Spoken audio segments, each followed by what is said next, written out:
യേശുക്രിസ്തു മനുഷ്യനായി പിറന്നപ്പോൾ ഒഴിച്ചു വെച്ചത് എന്തായിരുന്നു? അവിടുന്ന് തൻ്റെ ദൈവത്വം മാറ്റിവെച്ചില്ല. അവിടുന്ന് എന്നും ദൈവമായിരുന്നു. ചിന്തിക്കാം.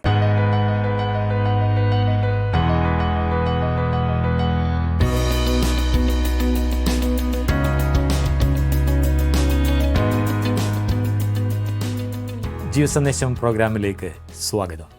ക്രിസ്തീയ ജീവിതത്തിൻ്റെ പ്രായോഗിക വശങ്ങളെക്കുറിച്ചാണ് ഫിലിപ്പർക്ക് വിശുദ്ധ പൗലോസ് എഴുതിയ ലേഖനത്തിൽ നിന്ന് നാം പഠിച്ചുകൊണ്ടിരിക്കുന്നത്.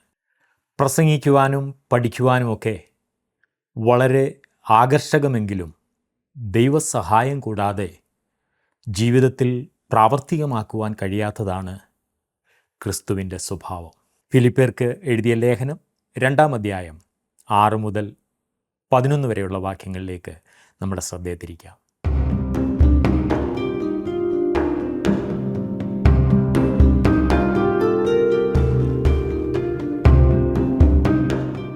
ഫിലിപ്പ്യ ലേഖനം 2-ാം അധ്യായത്തിൻ്റെ 5-ാം വാക്യം വരെ നാം പഠിച്ചിരുന്നല്ലോ. 6-ാം വാക്യത്തിൽ നാം വായിക്കുന്നത്, അവൻ ദൈവരൂപത്തിലിരിക്കെ ദൈവത്തോടുള്ള സമത്വം മുറുകെ പിടിച്ചുകൊള്ളണം എന്ന് വിചാരിക്കാതെ.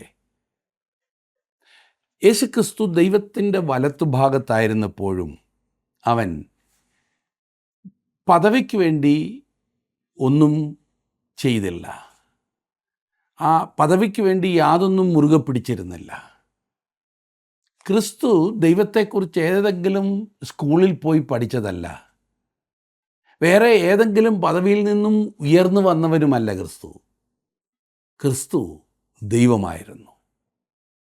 33.5 വർഷത്തേക്ക് ഞാനില്ല, എങ്കിലും എൻ്റെ പദവി ഇവിടെ സൂക്ഷിച്ചു വച്ചേക്കണമെന്ന് യേശുക്രിസ്തു പിതാവിനോട് വന്ന് പറയേണ്ടത് ആവശ്യമില്ലായിരുന്നു.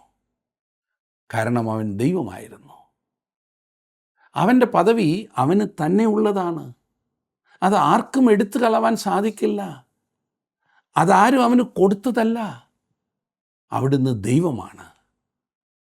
അതേസമയം തന്നെ അവൻ സ്വർഗം വിട്ടിറങ്ങിയത് മനസ്സില്ലാ മനസ്സോടെയുമല്ല. സ്വർഗം വിട്ടുപോകുവാൻ എനിക്കിഷ്ടമില്ല, ഭൂമിയിലേക്കുള്ള യാത്ര ഞാൻ ഇഷ്ടപ്പെടുന്നില്ല എന്ന് യേശുക്രിസ്തു ഒരിക്കലും പറഞ്ഞില്ല. അവൻ സന്തോഷത്തോടെ ഈ ഭൂമിയിലേക്ക് വന്നു.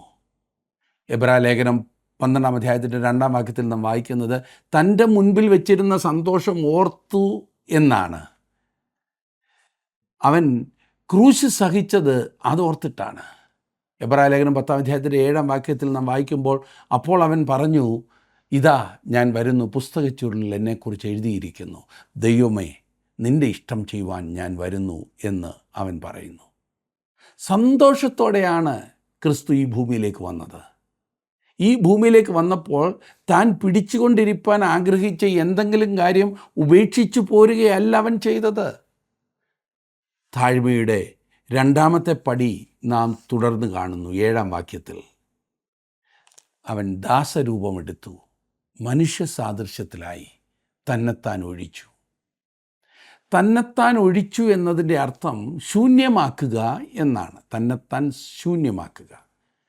മൂലഭാഷ ഗ്രീക്ക് ഭാഷയിൽ കിനോ എന്നാണ് വാക്കാണ് ഉപയോഗിച്ചിരിക്കുന്നത്. കെ സൈലൻ്റാണ്.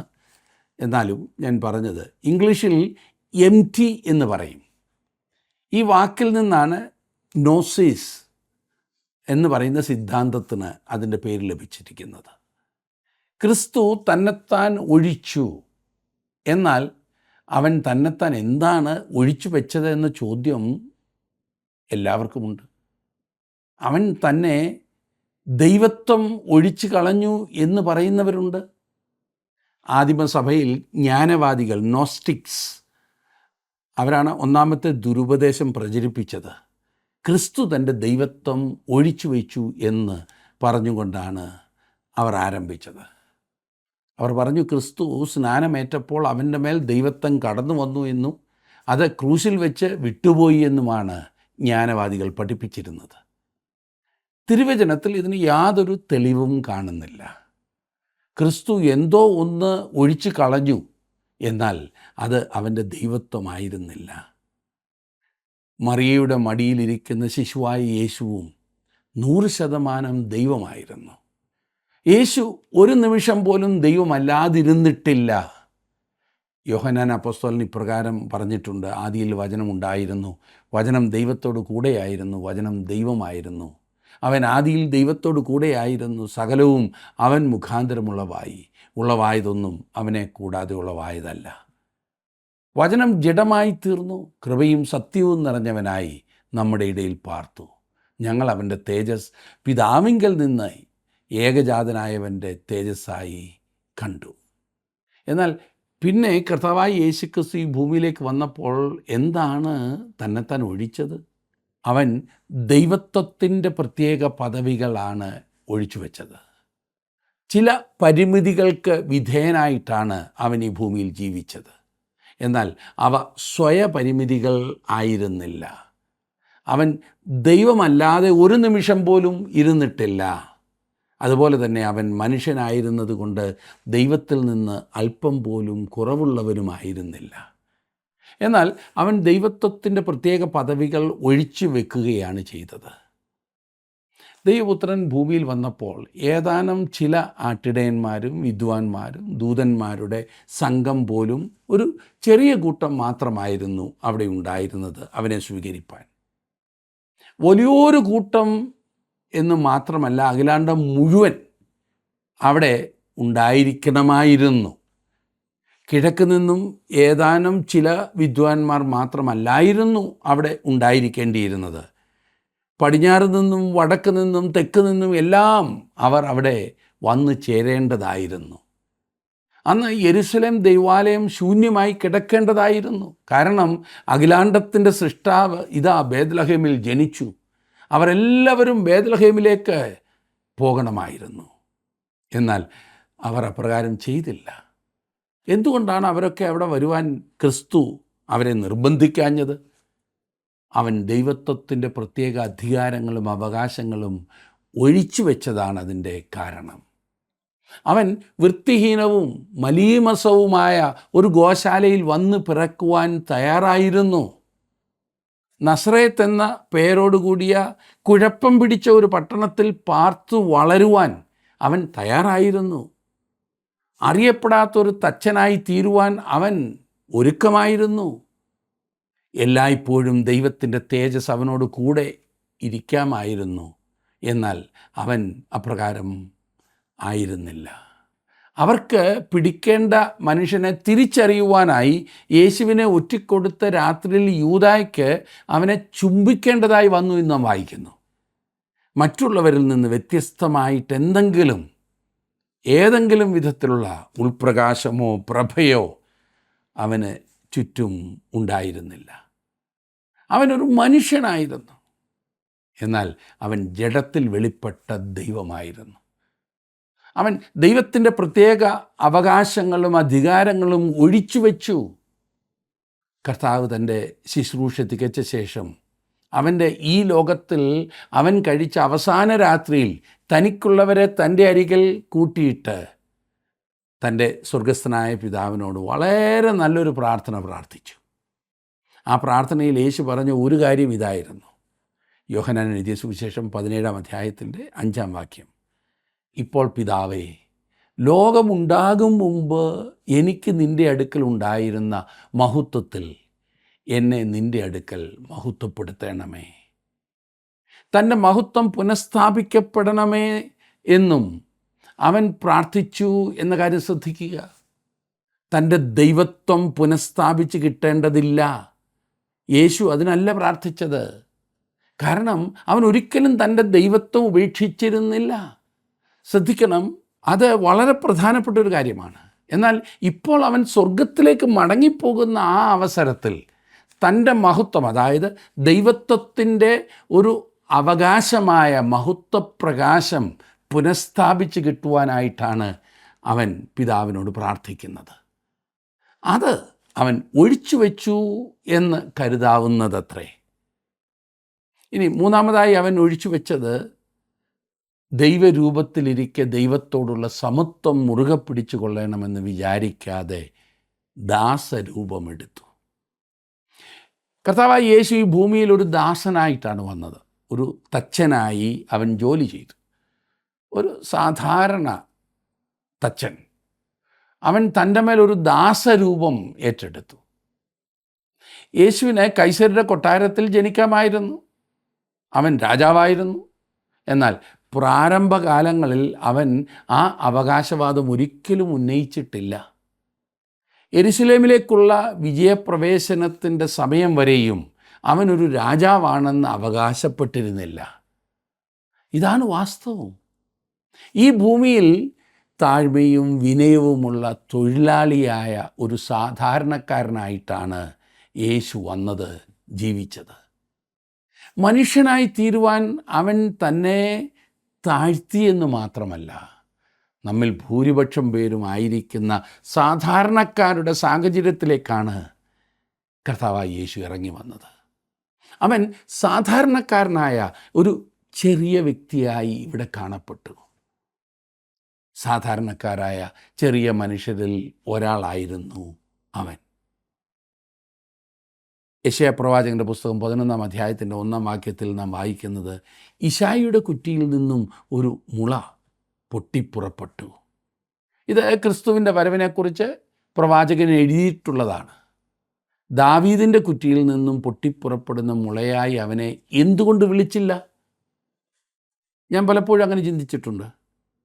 യേശു ജനിച്ചപ്പോൾ ദാവീദിൻ്റെ വംശത്തിൽപ്പെട്ട മറിയ ഒരു സാധാരണ തൊഴിൽക്കാരിയായിരുന്നു. നസ്രേത്ത് എന്ന ചെറിയ ആ പട്ടണത്തിൽ പാർത്തിരുന്ന തൊഴിലാളികളായിരുന്നു അവർ.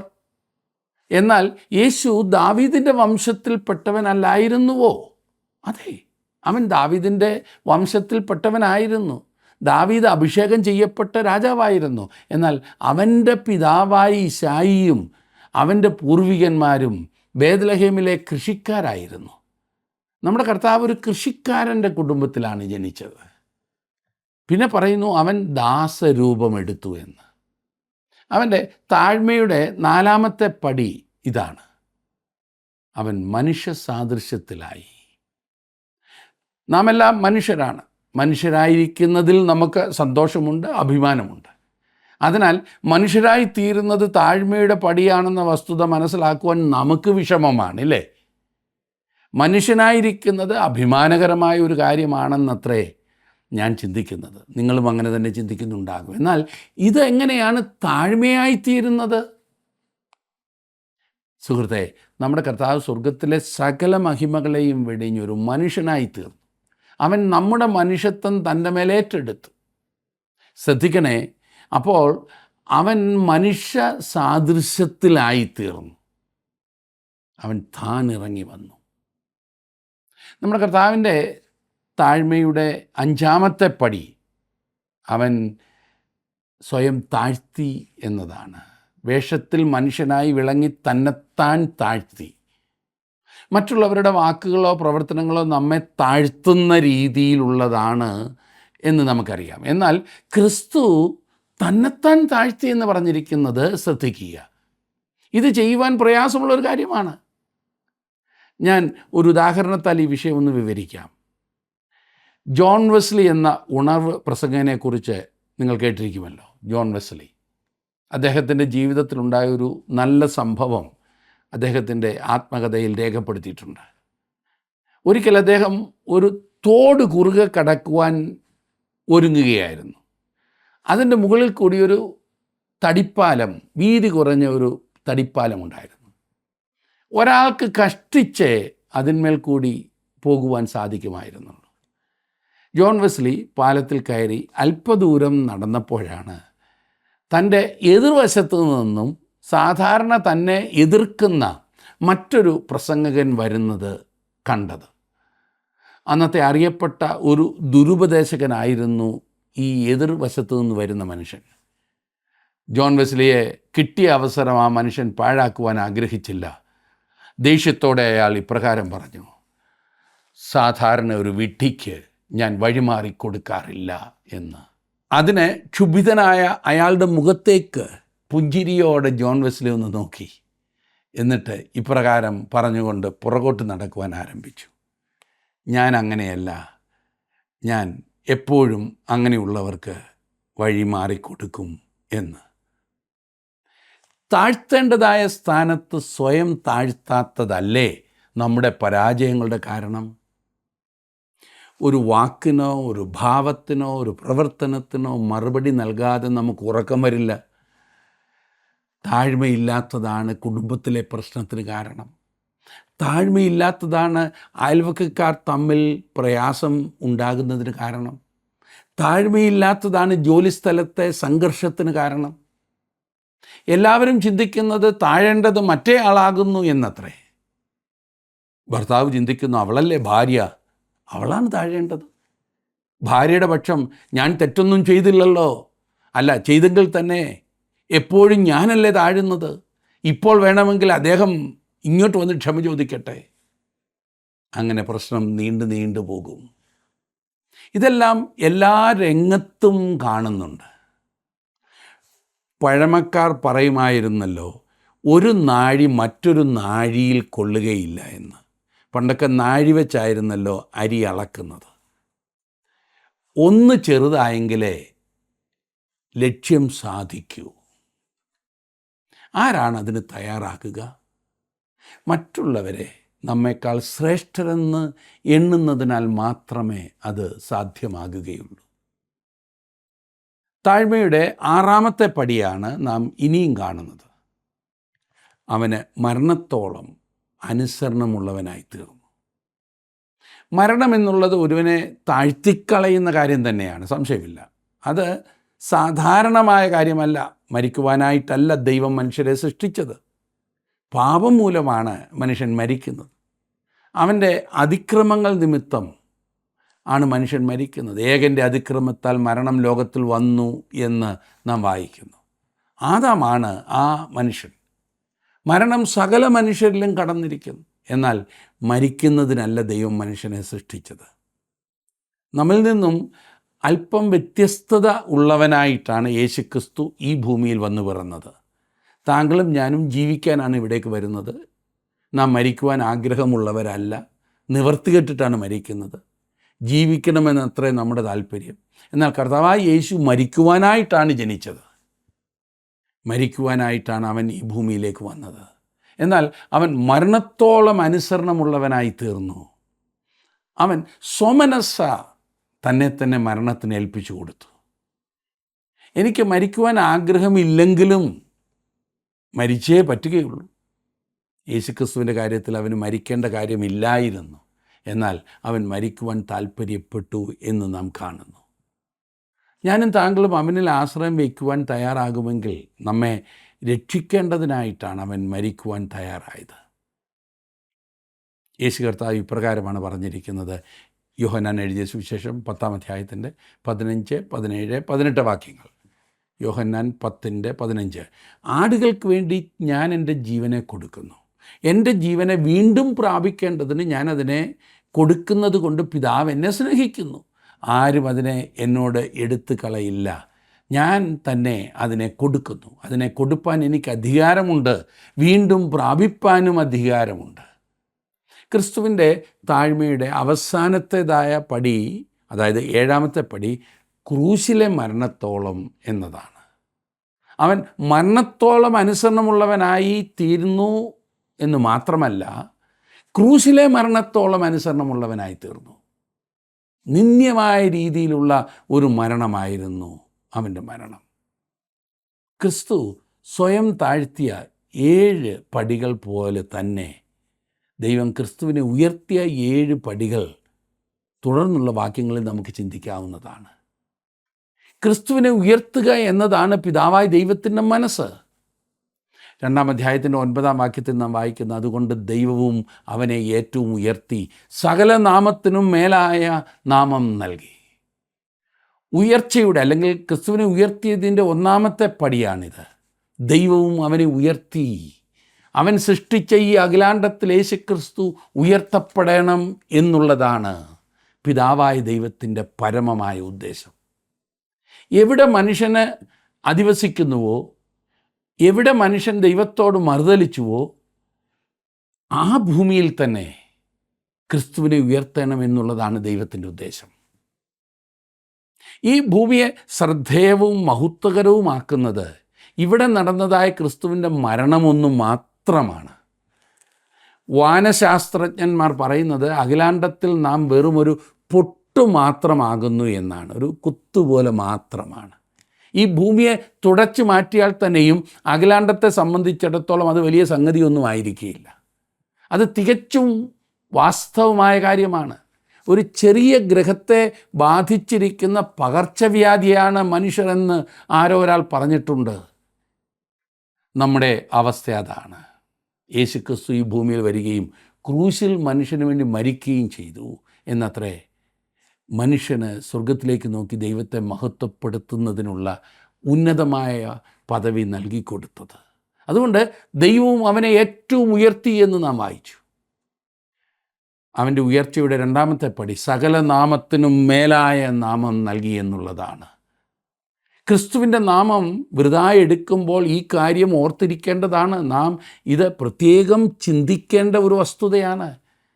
ചിലർ ശാപവാക്കായും പരിഹാസ വിഷയവുമായി കരുതുന്ന നാമം ഏറ്റവും ഉയർന്ന നാമമാക്കി തീർക്കുവാനാണ് ദൈവത്തിൻ്റെ ആഗ്രഹം. 2-ാം അധ്യായത്തിൻ്റെ 10-ാം വാക്യത്തിൽ നാം വായിക്കുന്നു, അങ്ങനെ യേശുവിൻ്റെ നാമത്തിങ്കൽ സ്വർലോകരുടെയും ഭൂലോകരുടെയും അധോലോകരുടെയും മുഴങ്കാലൊക്കെയും മടങ്ങുകയും. ഈ വാക്യത്തിൽ ക്രിസ്തുവിൻ്റെ ഉയർച്ചയുടെ അടുത്ത 3 പടികൾ നമുക്ക് കാണുവാൻ കഴിയുന്നു. 3-ാമത്തെ പടി അങ്ങനെ യേശുക്രിസ്തുവിൻ്റെ നാമത്തിങ്കൽ എന്നതാണ്. യേശു എന്ന വാക്കിൻ്റെ അർത്ഥം രക്ഷകൻ എന്നാണ്. ബേത്ലഹേമിലെ അവൻ്റെ ജനനത്തിനു മുൻപ് ദൂതൻ ഇപ്രകാരം പറഞ്ഞു. മത്തായി എഴുതിയ സുവിശേഷം 1-ാം അധ്യായത്തിൻ്റെ 22-23 വാക്യങ്ങൾ. അവൻ തൻ്റെ ജനത്തെ അവരുടെ പാപങ്ങളിൽ നിന്ന് രക്ഷിപ്പാനിരിക്കൊണ്ട് നീ അവന് യേശു എന്ന് പേരിടണം. ഇനിയും പ്രവചനവുമായുള്ള ബന്ധം നമുക്ക് ശ്രദ്ധിക്കാം. കന്യക ഗർഭിണിയായ ഒരു മകനെ പ്രസവിക്കും, അവന് ദൈവം നമ്മോടുകൂടെ എന്നർത്ഥമുള്ള ഇമ്മാനുവേൽ എന്ന് പേർ വിളിക്കും എന്ന് കർത്താവ് പ്രവാചകൻ മുഖാന്തരം അരുളി ചെയ്തത് നിവൃത്തിയാകുവാൻ ഇതൊക്കെയും സംഭവിച്ചു. യേശുവിനെ ഇമ്മാനുവേൽ എന്ന് വിളിക്കുന്നതായി വേദപുസ്തകത്തിൽ എവിടെയെങ്കിലും കാണുവാൻ കഴിയുമോ? അങ്ങനെ കാണുവാൻ കഴിയുന്നില്ല. അതുകൊണ്ട് ആ പ്രവചനം നിവൃത്തിയായിട്ടില്ല എന്ന് നിങ്ങൾ പറഞ്ഞേക്കാം. എന്നാൽ ഇത് നിവർത്തിക്കപ്പെട്ട മനോഹരമായ പ്രവചനങ്ങളിലൊന്നാണ്. ദൂതൻ പറഞ്ഞത് അവൻ തൻ്റെ ജനത്തെ അവരുടെ പാപങ്ങളിൽ നിന്ന് രക്ഷിപ്പാനിരിക്കൊണ്ട് യേശു എന്ന് അവന് പേരിടണം എന്നത്രേ. താങ്കൾക്ക് എന്നെ യേശു എന്ന് വിളിക്കാൻ കഴിയില്ല, കാരണം എനിക്ക് എന്നെ തന്നെ പോലും രക്ഷിപ്പാൻ കഴിയില്ല. താങ്കളെയും യേശു എന്ന് നിങ്ങൾക്ക് വിളിക്കാൻ കഴിയില്ല. താങ്കൾക്ക് താങ്കളെ രക്ഷിപ്പാൻ കഴിയുകയില്ലല്ലോ. നാം എല്ലാവരും ഒരേ കപ്പലിലാണ്. മനുഷ്യകുലം മുങ്ങിക്കൊണ്ടിരിക്കുന്ന ഒരു കപ്പലിലാണ്. അത് മുങ്ങി താണുകൊണ്ടിരിക്കുകയാണ്. ഒരു രക്ഷകൻ ഉണ്ടാകണമെങ്കിൽ അവൻ പുറത്തുനിന്ന് വരേണ്ടതാണ്. മനുഷ്യ കുടുംബത്തിനും പുറമേ നിന്നാണ് ആ രക്ഷകൻ വരേണ്ടത്. യാതൊരു മനുഷ്യനും മനുഷ്യൻ്റെ രക്ഷകനായിരിക്കാൻ കഴിയുകയില്ല. അവൻ തൻ്റെ ജനത്തെ അവരുടെ പാപങ്ങളിൽ നിന്ന് രക്ഷിപ്പാനിരിക്കൊണ്ട് നീ അവനെ യേശു എന്ന് പേരിടണം. അവൻ എങ്ങനെ തൻ്റെ ജനത്തെ അവരുടെ പാപങ്ങളിൽ നിന്ന് രക്ഷിപ്പാൻ കഴിയുന്നവനാകും? അവൻ ദൈവം നമ്മോടുകൂടെയുള്ള ഇമ്മാനുവേൽ ആയിരിക്കുന്നത് കൊണ്ട് അത് സാധ്യമാണ്. ബേത്ലഹേമിൽ ജനിച്ച ശിശു ദൈവം നമ്മോടുകൂടെയുള്ള ഇമ്മാനുവേലാണ്. അവൻ ദൂതന്മാരുടെ രൂപമല്ല, മനുഷ്യരുടെ, അതെ, നമ്മുടെ ഓരോരുത്തരുടെയും രൂപമാണ് തൻ്റെ മേലെടുത്തത്. അവൻ ദൈവം നമ്മോടുകൂടെയുള്ള ഇമ്മാനുവേലാണ്. അവൻ ഇമ്മാനുവേലായിരിക്കുന്നത് കൊണ്ട് അവനെ യേശു എന്ന് പേർ വിളിക്കുവാൻ കഴിയും.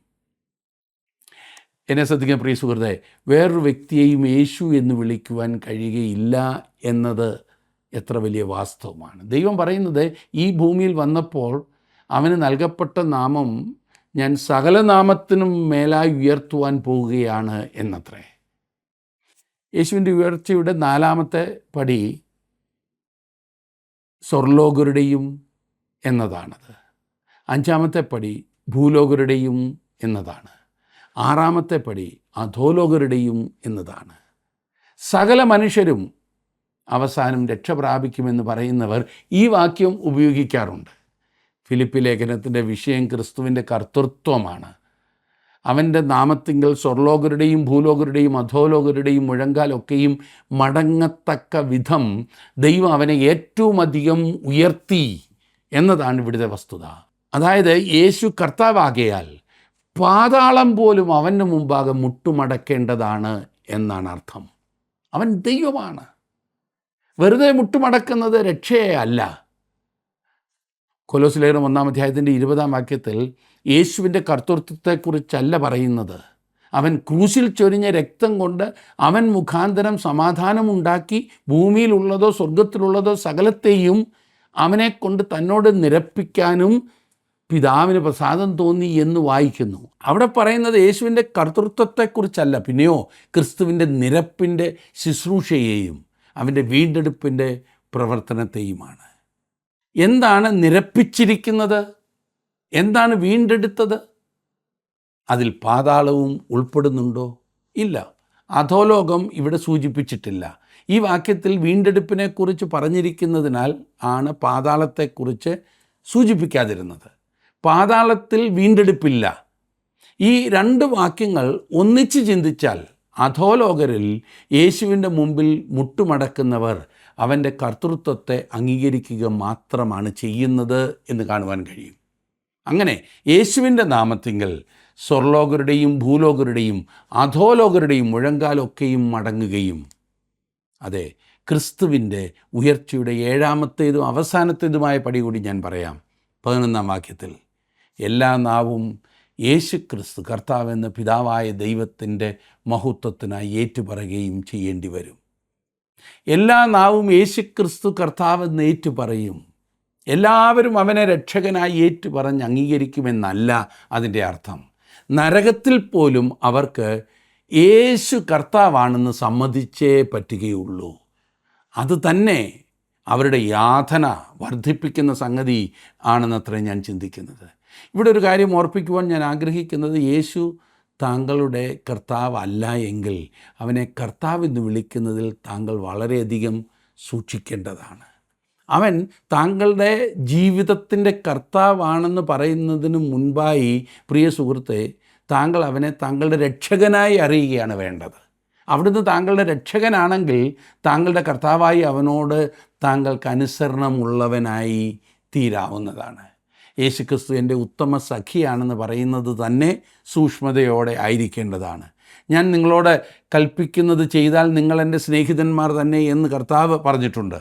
അവൻ നമ്മോട് കൽപ്പിക്കുന്നത് ചെയ്യുവാൻ നാം തയ്യാറാണെങ്കിൽ മാത്രമേ അവനെ നമ്മുടെ സ്നേഹിതനെന്ന് വിളിക്കുവാൻ നമുക്ക് കഴിയുകയുള്ളൂ. അവനെ നാം അനുസരിക്കുന്നില്ല എങ്കിൽ അവൻ നമ്മുടെ കർത്താവല്ല എന്ന് നാം മറക്കരുത്. ഈ ക്രിസ്തുവിനെ, ഇത്രയും ദൈവം ഉയർത്തിയ ഈ കർത്താവിനെ ജീവിതത്തിൽ രക്ഷകനും കർത്താവുമായി അംഗീകരിപ്പാൻ താങ്കൾക്ക് ഭാഗ്യം ലഭിച്ചിട്ടുണ്ടോ? ദൈവം നിങ്ങളെ അനുഗ്രഹിക്കട്ടെ. ക്രിസ്തുവിലുള്ള ഭാവം എന്ന ചിന്ത വളരെ വലിയ ഒരു വെല്ലുവിളിയാണ് നമ്മുടെ ആത്മീയ ജീവിതത്തിന് ഉയർത്തുന്നത്. ക്രിസ്തുവിൻ്റെ താഴ്ചയെക്കുറിച്ചുള്ള വെളിപ്പാട് മാത്രമേ ക്രിസ്തുവുമായി ഏകാത്മാവാകുവാൻ നമ്മെ സഹായിക്കുകയുള്ളൂ. യെശയ്യാവിൻ്റെ പ്രവചനം അപ്പോസ്തല പ്രവൃത്തികളിൽ എടുത്തെഴുതിയപ്പോൾ അവൻ്റെ താഴ്ചയിൽ അവന് ന്യായം കിട്ടാതെ പോയി എന്ന് രേഖപ്പെടുത്തിയിരിക്കുന്നു. ദൈവപുത്രന് ലഭിക്കേണ്ടതൊന്നും ലോകം ക്രിസ്തുവിന് നൽകിയില്ലെന്ന് മാത്രമല്ല, ലോകനീതി പോലും തനിക്ക് നിഷേധിക്കുകയും ചെയ്തു. മുമ്പിൽ വച്ചിരുന്ന സന്തോഷം, ഇവയെല്ലാം സഹിക്കുവാൻ തന്നെ പ്രാപ്തനാക്കിയെന്ന് എബ്രായ ലേഖനകർത്താവ് പറയുന്നു. അതുകൊണ്ട് അവിടുന്ന് തക്ക സമയത്ത് നിങ്ങളെ ഉയർത്തുവാൻ ദൈവത്തിൻ്റെ ബലമുള്ള കൈക്കീഴ് താണിരിപ്പീനെന്ന് പത്രോസ് അപ്പോസ്തലൻ പറയുന്ന വചനത്തിൻ്റെ അർത്ഥം ശരിയായി മനസ്സിലാക്കുവാൻ ക്രിസ്തുവിൻ്റെ താഴ്ചയും ദൈവം യേശുവിനെ ഉയർത്തിയ വിധവും പഠിക്കുന്നത് നമ്മെ സഹായിക്കും. യേശുവിൻ കൂടെ താഴുവാനും യേശുവിൻ കൂടെ വാഴുവാനും പാട്ടുകാരനോട് ചേർന്ന് നമുക്കും ആഗ്രഹിക്കാം.